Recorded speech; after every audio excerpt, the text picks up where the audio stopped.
Welcome back. ಧಾರವಾಡದಲ್ಲಿ ಕೊರೋನಾಗೆ ಭಯಪಟ್ಟಂತಹ ವಿದ್ಯಾರ್ಥಿಗಳು ಈಗಾಗಲೇ ಗ್ರಾಮಗಳತ್ತ ಹೊರಟಿದ್ದಾರೆ.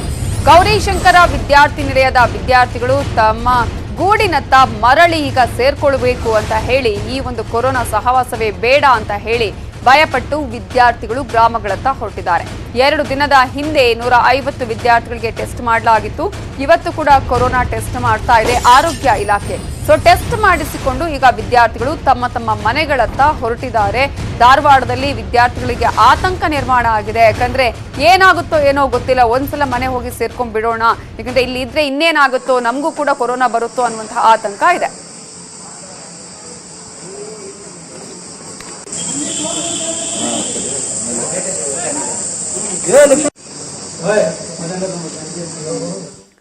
ಇವಿಷ್ಟು ಹೊತ್ತಿನ ಪ್ರಮುಖ ಸುದ್ದಿ. ನಾನೀಗ ನ್ಯೂಸ್ ಅನ್ನ ಮುಗಿಸಿ ಹೋಗ್ತಾ ಇದ್ದೀನಿ. ನಾನು ಹೊರಗಡೆ ಹೋಗುವ ಸಂದರ್ಭದಲ್ಲಿ ಮಾಸ್ಕ್ ಅನ್ನು ಹಾಕ್ತೀನಿ, ಅದೇ ರೀತಿಯಾಗಿ ಸೋಷಿಯಲ್ ಡಿಸ್ಟೆನ್ಸ್ ಕೂಡ ಮೇಂಟೈನ್ ಮಾಡ್ತೀನಿ. ನೀವು ಕೂಡ ಎಲ್ಲೇ ಹೋಗುವ ಸಂದರ್ಭದಲ್ಲಿ ಆದಷ್ಟು ಕಡಿಮೆ ಹೋಗೋದಕ್ಕೆ ಪ್ರಯತ್ನ ಪಡಿ. ಹೋಗುವಂತ ಸಂದರ್ಭದಲ್ಲಿ ಮಾಸ್ಕ್ ಅನ್ನ ಧರಿಸಿ, ಸೋಷಿಯಲ್ ಡಿಸ್ಟೆನ್ಸ್ ಅನ್ನ ಮೇಂಟೈನ್ ಮಾಡಿ, ಮಾರ್ಗಸೂಚಿಗಳನ್ನ ಪಾಲಿಸಿ. ನಮ್ಮ ಆರೋಗ್ಯದ ಜೊತೆಗೆ ಇತರರ ಆರೋಗ್ಯವನ್ನ ಕಾಪಾಡುವುದು ನಮ್ಮೆಲ್ಲರ ಜವಾಬ್ದಾರಿ. ನೋಡ್ತಾ ಇರಿ ನ್ಯೂಸ್ 18 ಕನ್ನಡ, ಜಾಲ ನಮ್ಮದು, ಬಲ